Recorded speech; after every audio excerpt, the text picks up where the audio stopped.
Dumb tweet, LCS losing 2 teams. Checking.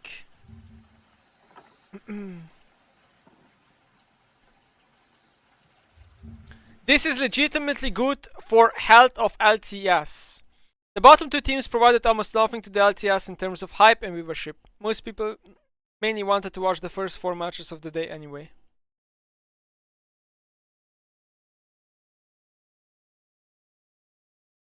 Yeah, I don't disagree.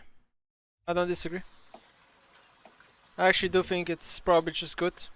LCS needs changes, man.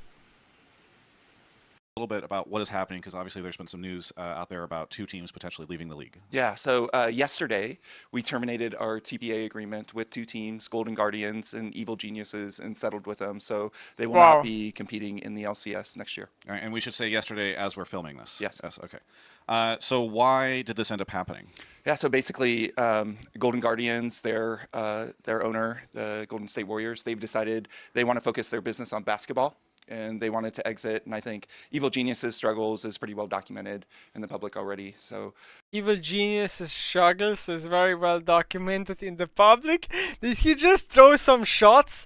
Honestly, like, Golden Guard is kinda understandable, but EG, like, holy shit.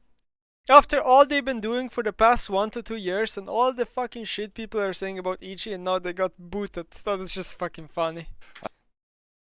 So yeah, we hustled over the last 2 weeks to terminate our TPA with them, so that hopefully the players on those teams would find other homes in free agency. So I think a lot of people are going to hear that and sort of, I don't know, be a little skeptical that something like that can happen given the way free agency works, so many verbal commitments. Obviously, this is well covered by many different journalists and out there in terms of what players are going where. In some ways, as this news hits, a lot of free agency is already solved. So, was there any chance of getting this news out earlier, or Wasn't. how did? No. Yeah, what was the timeline like? We became aware of some issues a couple weeks ago, and just really rallied the team during Worlds to try to help the teams out and try to help the players out before free agency. So there really was no opportunity to do this earlier. What are the ramifications of this for the LCS? Because I think a lot of fans are going to hear this, and there's already a lot of doom and gloom out there. What should fans take away from this news? Yeah, I mean, look, I think this actually strengthens the LCS. We want teams who want to be in esports, who want to be competing in the LCS, who are committed to fielding the best teams that they can. So we feel with this move, we have helped the teams exiting. We have helped the players try to relocate and try to find other teams. And I think next year we're going to have 8 teams in the league who really want to compete. So why not use the offseason as an opportunity to try to fill these 2 team slots, or to create some sort of promotion opportunity for the teams to compete? Yeah, there's just not enough time, honestly. Is there a consideration, if the only constraint right now Makes is sense. time, is there a consideration to expand the league again next year or create some sort of promotion opportunity? We are looking at a number of different options for the LCS right now. We will spend the next 2 or 3 months figuring out where we're going with the LCS beyond 2024. And Okay, looking that at makes sense. the other regions, should any other teams or other regions be concerned that we could see the number of teams in their leagues go down? I mean, I think the environment's pretty dynamic right now. I don't want to say never. We are constantly thinking of ways to make our ecosystem better. This is the only move that we're planning to do before year end, but we are constantly looking at different ways that we can make our leagues better. I think a lot of people are going to be discussing whether or not we saw with the LCS something similar to what we saw in Overwatch League recently, where it was discussed and reported that teams were getting essentially bought back by Activision Blizzard, or they were being paid for this. Is that something you can discuss at this time? It's a different situation. We simply settled and terminated their partnership agreement. So it's not like we bought back slots that we're going to try to market for other new teams. We just terminated, and now we're just evaluating different options for the future of the LCS. So but we are, I should reiterate, we are super committed to North American esports and to the LCS. So the different options we're thinking about are options that are only better for the LCS.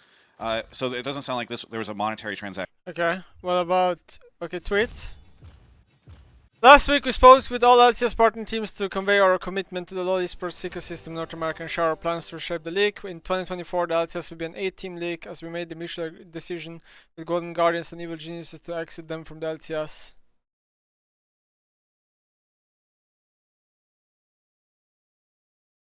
Well, goodbye. Wouldn't be surprised if EG gets booted out of Valorant soon too. I think that org is probably just done with Riot. And Riot is done with them.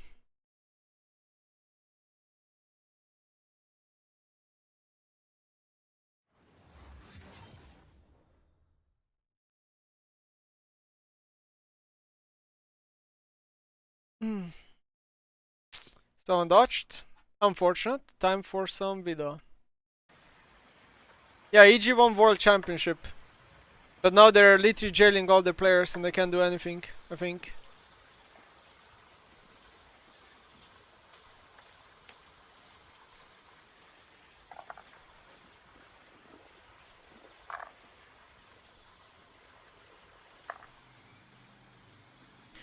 One thing that Riot constantly does over the years is they always just bring back old items and things that worked in the past. I feel like that's just like a common trend that Riot does.